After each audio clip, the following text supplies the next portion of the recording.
cut off there, and again left the rim intact so I can put something flat on top to keep the vermin out.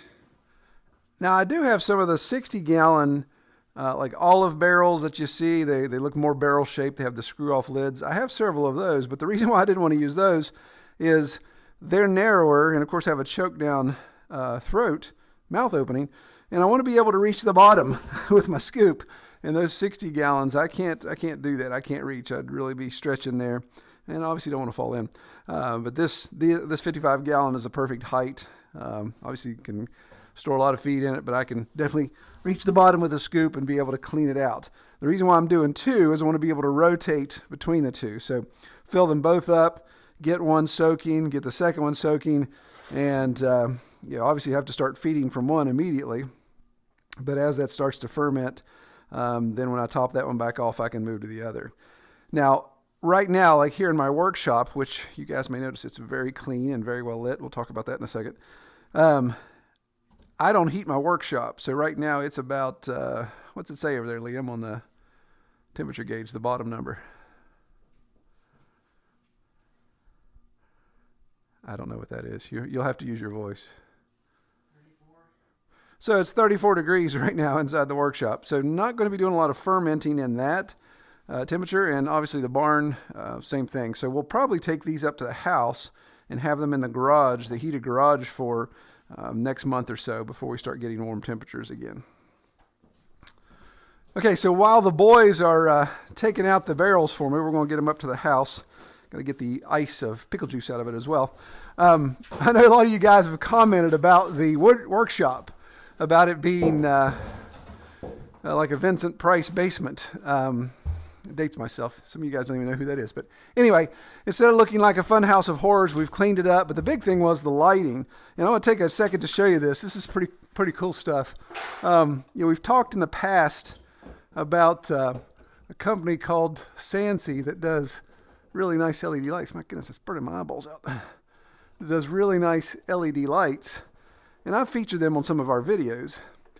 Well, I got to talking to them about my shop, and so I have these old fluorescent lights that, of course, over time the ballasts go bad, the bulbs go bad. They obviously don't like 34 degree temperature.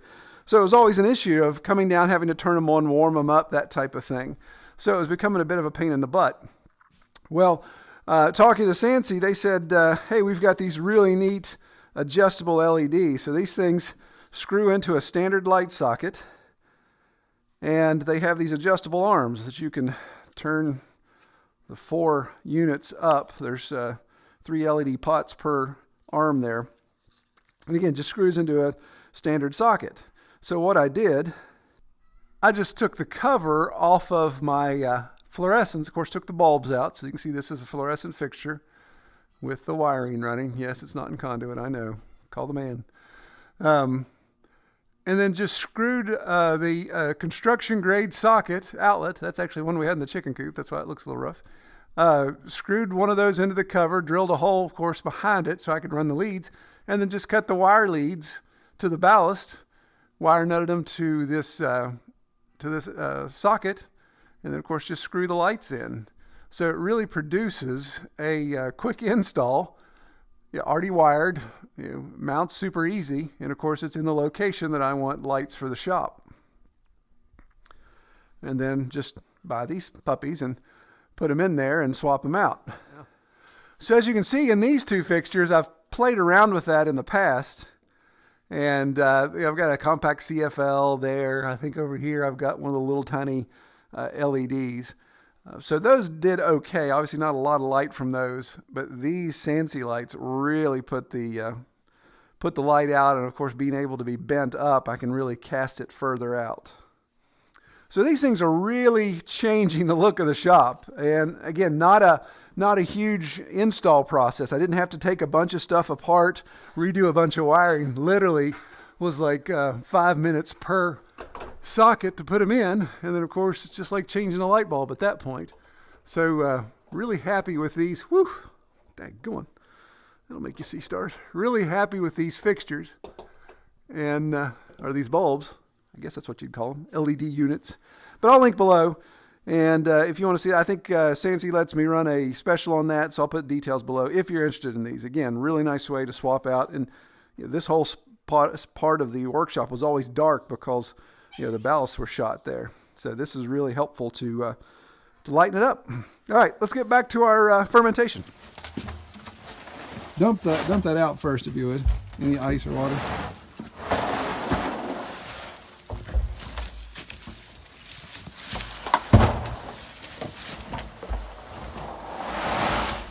Excellent.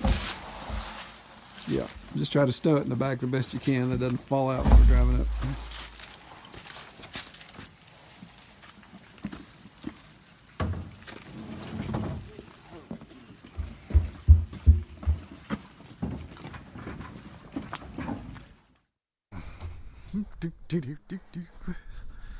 All right, so the plan is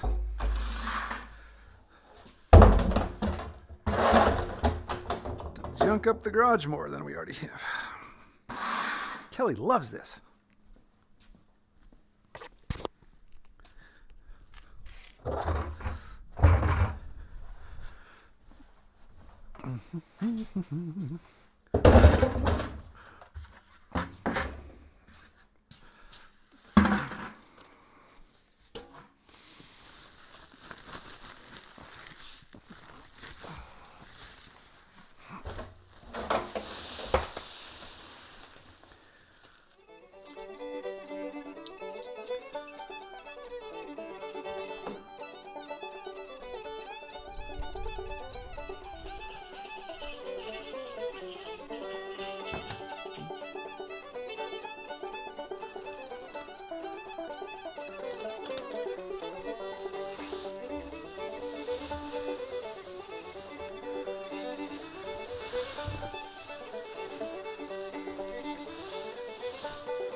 Kind of like making mud pies as a kid. Mixing concrete. So the plan, of course, is not to fill it up too full. In fact, I'm just going to that first ring there, maybe a little bit higher. But as this absorbs the water, of course, it's going to swell. So it's going to get higher. I hope I didn't put too much in it as it is. So we'll see how much weight it gains in girth.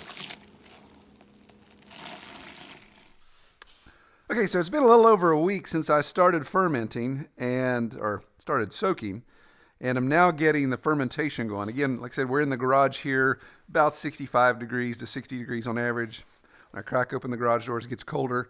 So it took about 4 days to ferment, getting that bubbling going. Every once in a while, you'll see some bubbling happen, and of course, there's an odor. Obviously, my kids describe it as disgusting.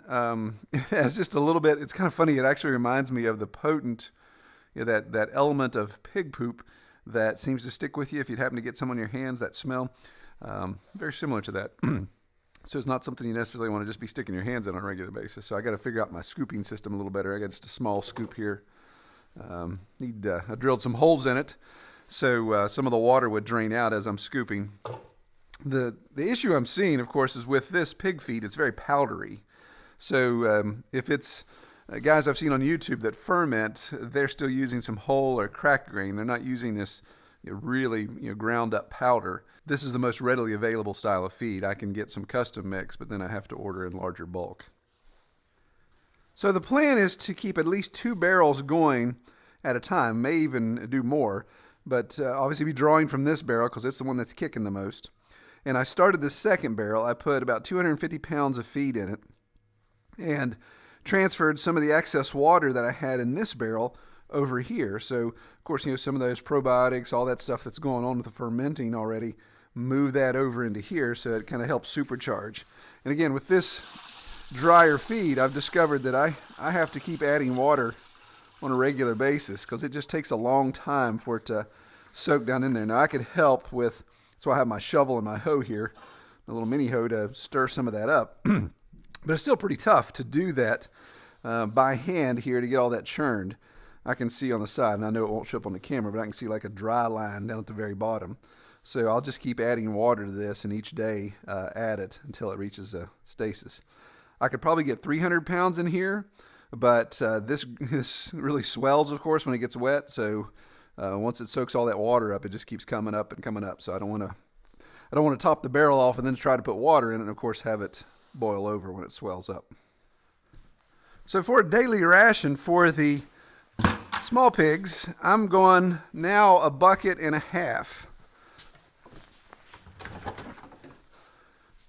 And again, just watching their intake, just seeing how that goes. Not a lot of science to it, just eyeballing it. And then I'm even feeding Merida, because obviously she still needs to eat. So I'm even feeding Merida this soaked grain as well. And I just give her one hearty scoop, because she's a big girl. She could stand to skip a couple meals, but you know how that goes. Big girls don't like it when you tell them that. So I think where this is really going to be a benefit, I mean more than it obviously is right now, is even in the summertime when it's hot and dry and I've got this down in the barn, then the fermentation process should happen a lot quicker. I shouldn't have to smell it being in my garage at my house. And then obviously transport, because right now I'm loading it into the side-by-side and transporting it down. So there's some additional expense in the fuel, wear and tear on the machine, blah, blah, blah, all that type of stuff. If I had it in the barn and I was feeding him in that area, then I could just carry it straight over. But obviously as we rotate the pigs and get them further up the valley, then I still would have to do some transport. I put a lid on it too so it doesn't splash all over my back of my side-by-side when I go down to the barn. But what are the pros and cons of this? You know, why do I like it? Am I going to continue doing this? Again, this is our first time doing it.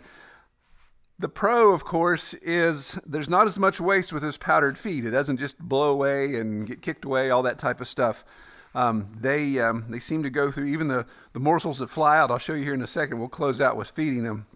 The morsels that fly out, they come back around and clean those up. Obviously, it's clearly showing up in their digestion. I know this sounds gross, but as I go through their fecal material, I'm not seeing any large chunks of grain like I would in the past. You know, I'd see the corn, I'd see the large flakes, see those type of thing. I'm not seeing that at all right now in the piglets. They're getting really good digestion out of that. A secondary benefit that I'm really liking is the daily interaction. Again, pigs out on pasture for us, we had already used some sort of drop feeder in the past, and those pigs would just become day after day a little more skittish of me. So when it came time to move them, I'd be hurting them. They'd be running away from me. Well, with doing this daily feed, when it comes time to moving them, they're actually following me. It's kind of like the Pied Piper type thing. They walk with me. And so it's going to change the way I move pigs around a little bit, but I like the idea of them coming to me. Interactions, especially with the boar, I want to get much more friendly with the boars and make sure that they're not, try to minimize the aggressiveness towards me. Let's go feed this out and we'll show how that works.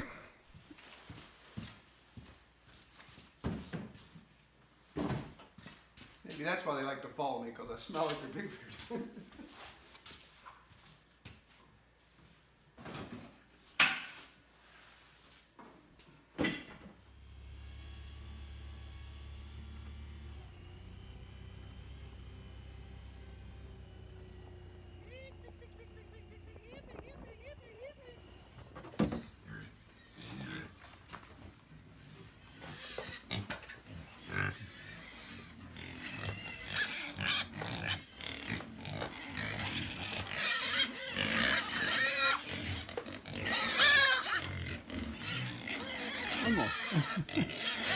Pigs on parade.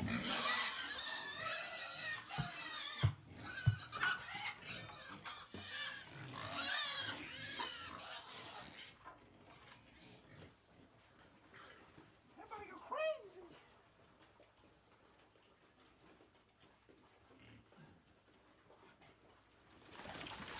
Some of y'all that have been watching for the past couple of weeks had commented about the little spotted red. Is he getting enough to eat? You can look at the belly on that sucker and see that he's not missing his share. He's just as wide as anybody else is. Same with the little black. She's getting a good dose.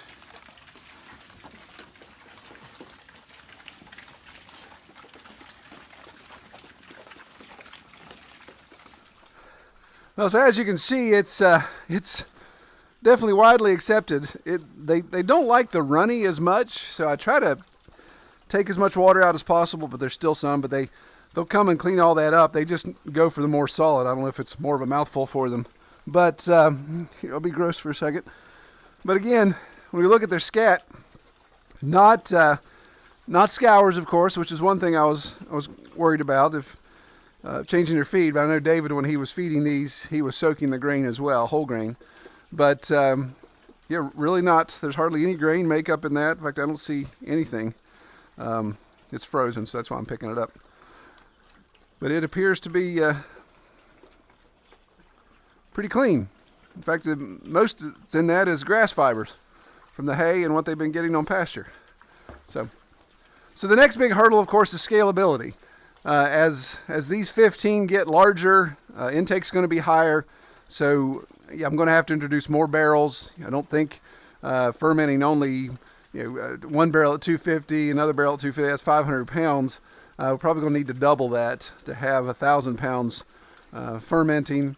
And just the feed out ratio. Obviously, these bowls we're getting close to being done with being able to use bowls. Working on a trough system, a mobile trough system, and I'll share that in an upcoming video that will allow us to move around. Really like having this as home base, though. It keeps the pigs grounded here. They know this is the feeding place. Get them used to this before we start really rolling out on pasture. That gilt is getting huge. She's a big one. You're a big girl, aren't you? I hope that answers some of the questions y'all had about why we are soaking and what our plan is there. Comment below if you soak or if you got any other input, and we'll address it. All right, take care, everybody.